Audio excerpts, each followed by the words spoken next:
안녕하세요. 육아는 옆집 언니 혜야입니다. 여러분, 오늘도 건행육아 하고 계신가요? 제가 아이가 낳았던 영상들을 다 내린 이후에 건행육아를 하자. 좀 엄마도 아이도 행복하고 건강하게 그런 육아를 하자라는 메시지를 전달을 하고 있잖아요. 오늘은 왜 제가 이런 건행육아에 관심을 갖게 됐는지, 그리고 왜 이걸 자꾸 사람들한테 메시지를 전달하려고 하는지 그 이야기를 좀 해보려고 합니다.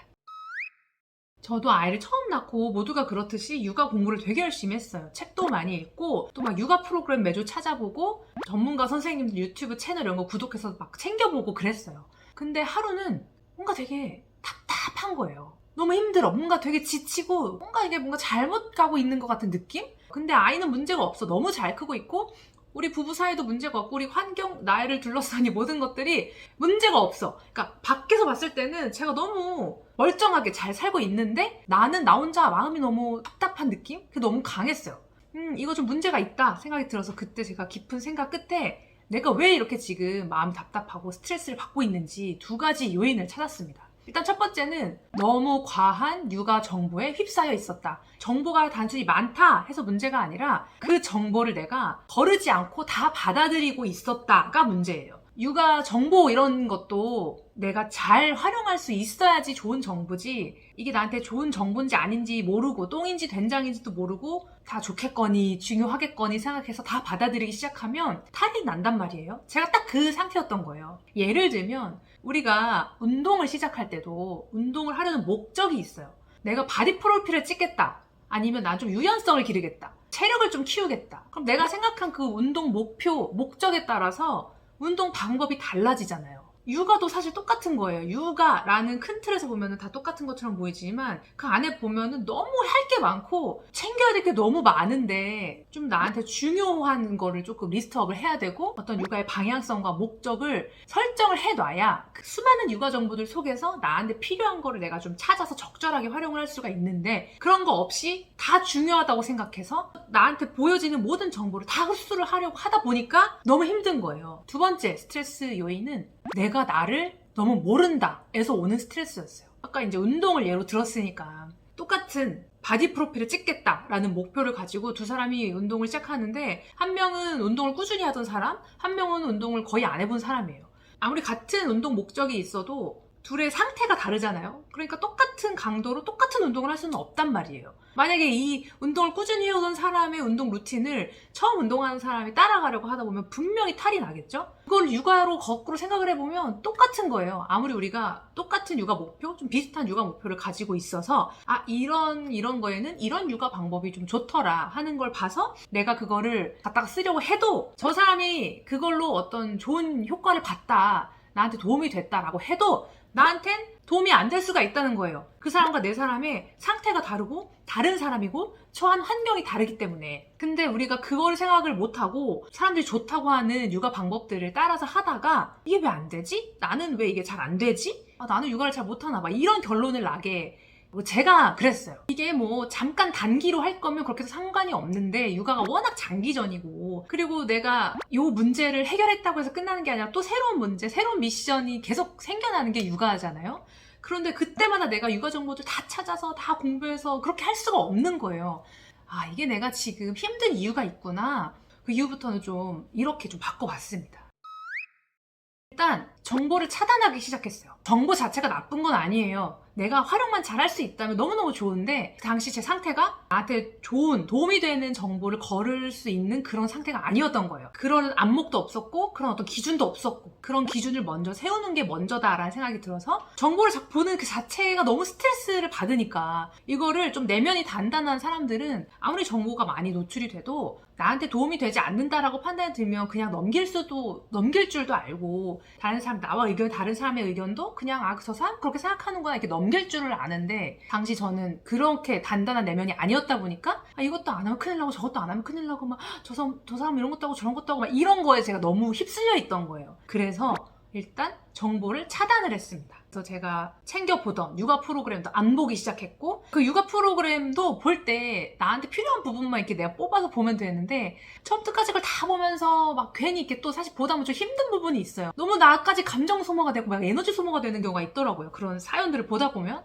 너무 힘든 거예요. 그게 너무 쓸데없는 나의 소모를 하고 있는 거잖아요. 그래서 그런 것도 이제 매주 보던 것도 안 보기 시작하고 SNS에 제가 구독해서 보고 있던 채널들도 차단을 했어요. 그 채널이 나쁜 게 아닌데 제가 그거를 잘 활용할 줄 모르니까 일단 안 보이게, 눈에 안 보이게 그렇게 일단 차단을 했습니다. 그리고 두 번째로 한 일은 나를 좀 알아가는 시간을 가졌어요. 나를 좀 성장시키고 내 내면이 단단해지게 만들어야겠다라는 목표가 생긴 거예요. 이거 하나의 그 목표가 저한테 있어서는 너무 중요한 목표가 됐고, 내가 좀 내면이 단단하게 성장을 하고 올바르게 서 있어야 나도 건강한 사람이 되고, 또 그런 내가 하는 육아도 건강하게 이루어질 수 있고, 그런 나를 보면서 아이도 건강하게 성장할 수 있겠다. 육아 방법들 하나하나 공부를 하는 것보다 내가 나를 성장시키고 내 내면이 좀 건강하고 단단해질 수 있도록 노력을 하고, 나아가서 이 일상을 평범하지만 성실하게 하루하루를 잘 채워나가는 거, 그것 자체만으로도 훌륭한 교육이자 육아 방법이 되는구나. 아이한테 나갔다 오면 신발 이렇게 벗어놔 라고 100번 말하는 것보다 신발장을 좀 깨끗이 정리해두고 공간을 마련해주고 엄마 아빠가 집에 왔을 때 신발을 벗어서 가지런히 놓는 걸 보여주는 게 더 좋은 교육이더라. 그런 모습을 아이가 보면 자연스럽게 따라하게 되더라. 일상에서 이런 것들을 자연스럽게 아이가 흡수할 수 있는 그런 환경을 만들어주는 게 더 중요하구나. 그러려면 내가 나를 잘 돌아보고 내가 내 일상을 잘 채워나가야 되는 거구나. 그런 생각이 들어서 내 자신을 돌보기 시작을 했습니다. 그래서 요즘은 많이 마음이 편안해졌어요. 예전에는 제가 아이한테 조금이라도 화를 내거나 뭘 잘 못해주거나 하면 엄청난 죄책감에 휩싸이고 엄청난 좌절감에 나는 정말 육아를 못하는 너무 나쁜 엄마 막 이런 생각을 되게 많이 했거든요. 그런데 이제 조금 내면을 좀 돌아보기 시작을 하고 나 자신을 좀 돌아보고 그런 시간을 좀 갖고 나니까 변해요. 똑같이 아이한테 화를 내거나 뭐 약간 잘못을 했을 때, 뭐 그렇다고 우리가 뭐 애한테 뭐 엄청난 잘못을 하는 건 아니잖아요. 아, 내가 또 애한테 화를 냈네. 내가 아까 왜 그랬지? 왜 갑자기 화가 났지? 내가 아이한테 화를 좀 덜 내려면 내가 그때 어떻게 해야 될까? 이런 거를 생각을 하게 됐다라는 거예요. 이게 저는 큰 차이라고 보거든요. 죄책감에 휩싸여 있는 거랑 원인을 나한테서 찾는 거는 굉장히 큰 차이인데, 실수를 했을 때 원인을 나한테서 찾기 시작하는 게 사실 쉽지 않아요. 사람들이 남 탓을 하거나 환경 탓을 하거나 애가 이래서 내가 짜증이 났어 이렇게 합리화를 하는 경우가 있는데, 이 뭔가 원인을 나에게서 찾기 시작하면 해결책을 만들어내기도 조금 쉽고 나를 좀 돌아보는 거에도 도움이 되면서 내가 이거를 바꿔나갈 수 있다, 이런 이제 힘이 생기는 거거든요. 그런 과정들을 제가 이제 몇 번 겪다 보니까 육아를 좀 건강하게 하려면 일단 나를 돌아보고 이런 식으로 해결책이나 원인이나 이런 거를 나로부터 찾아야 되는구나. 나한테 집중하다 보면 웬만하면 해결책이 나와요. 근데 그런 과정에서 내가 뭔가 벽에 부딪혔어. 정말 잘 모르겠고 좀 도움이 필요해. 그럴 때 육아 정보, 나한테 필요한 정보를 찾아서 보면 도움이 돼요. 근데 그런 거 없이 내가 어떤 육아 기준도 없고 생각도 없고 나에 대해서 잘 모르고 멘탈은 쿠쿠다스야 이런 상태에서 다른 사람들이 좋다고 하는 육아 정보 그런 거 백날 첫날 받아들여 봤자 도움되는 게 하나도 없고 내 자존감만 떨어지고 죄책감, 좌절감만 더 커진다. 그런데 제가 이렇게 마음가짐을 조금 바꾸고 나니까 육아를 바라보는 시각이 바뀌고 나와 아이를 바라보는 시각도 바뀌고 이게 또 넓어지고 조금 긍정적인 효과들이 있더라고요. 그러니까 아이는 그대로예요. 변하지 않았죠. 다만 아이를 대하는 내가 변한 거예요. 나의 마음가짐, 나의 반응이 달라진 거거든요. 근데 그게 달라지면 또 아이한테 긍정적인 영향이 가요. 별개의 얘기 같잖아요. 육아를 잘하는 거랑 엄마가 나를 돌보는 거? 하지만 너무너무 밀접한 상관이 있다. 그래서 제가 그런 걸 겪었고 지금도 도움을 받고 있기 때문에 혹시 지금 육아가 힘들다, 번아웃이 올 것 같다 하는 분들이 계시다면 조금 나를 돌아보는 시간을 가지시는 게 어떠신지, 내가 너무 과한 정보에 노출되고 그걸 다 내가 잘 하려고 흡수하려고 애쓰고 있는 건 아닌지, 내가 찾고 있는 이 정보들이, 공부하고 있는 이 내용들이 그 나의 육아 목표에 부합하는 내용들인지, 생각보다 내가 너무 쓸데없는 것에 시간과 에너지를 낭비하고 있었구나 라는 생각을 하실 수도 있어요. 그 시간에 차라리 나를 돌보고 그 에너지를 나한테 쏟는 게 나와 우리 아이를 위해서도 좋은 일입니다. 그리고 제가 둘째 생각이 있어요. 근데 사실 남편이 계속 말렸었거든요. 제가 아이 하나 돌보면서도 너무 힘들어하고 그러다 보니까 남편이 둘째 낳아도 괜찮겠어? 감당할 수 있겠어? 너 너무 힘들 것 같다. 근데 이게 포기가 안 되더라고요. 둘째를 안 낳으면 한 50살 됐을 때 너무 후회할 것 같은 거예요. 내가 진짜 둘째를 원하고 아이를 낳아서 첫째와 둘째와 우리 가족이 정말 좀 건강하게 화목하게 지내려면 건행육아를 지금부터 더 열심히 해야 되는구나. 나의 내면을 단단하게 만드는 거를 지금부터 더 열심히 다져놔야 물론 저도 시행착오도 겪고 실수도 하겠지만 그래도 조금 더 건강하게 우리가 육아를 해나갈 수 있겠구나.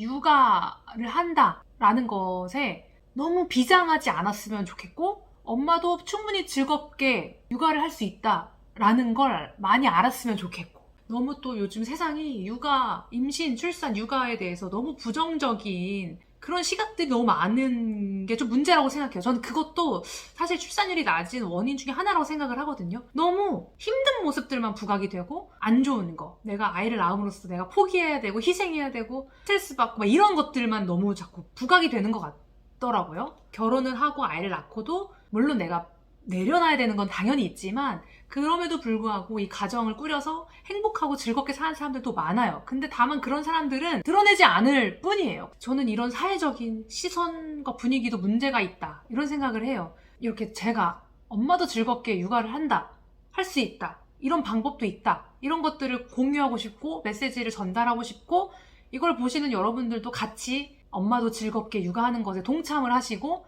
그렇게 해서 한 분이라도 육아가 편안해지셨으면 좋겠고 한 분이라도 이 육아에 대한 인식이 좀 긍정적으로 바뀌셨으면 좋겠고 뭐 그런 마음도 있습니다. 그래서 오늘의 결론은 뭐다? 저는 둘째를 계획하고 있다. 제가 예전에 우리 아이가 엄마 뱃속에서 나올 때 문 열고 나왔냐 닫고 나왔냐 했을 때 아이가 나갔어요. 엄마 뱃속에서. 응, 나올 때 문을 닫고 나왔어? 열고 나왔어? 열고 나왔어. 아, 문을 열고 나왔어? 닫고 나왔어? 열고 나왔어. 몇몇 분들이 둘째 생각이 있느냐 함께 하자 이런 이야기들도 해주셨는데 네 있습니다. 우리 함께 해요. 네 그러면 전 이만 여기까지 하고 가보도록 하겠습니다. 모두 행복한 육아 하세요.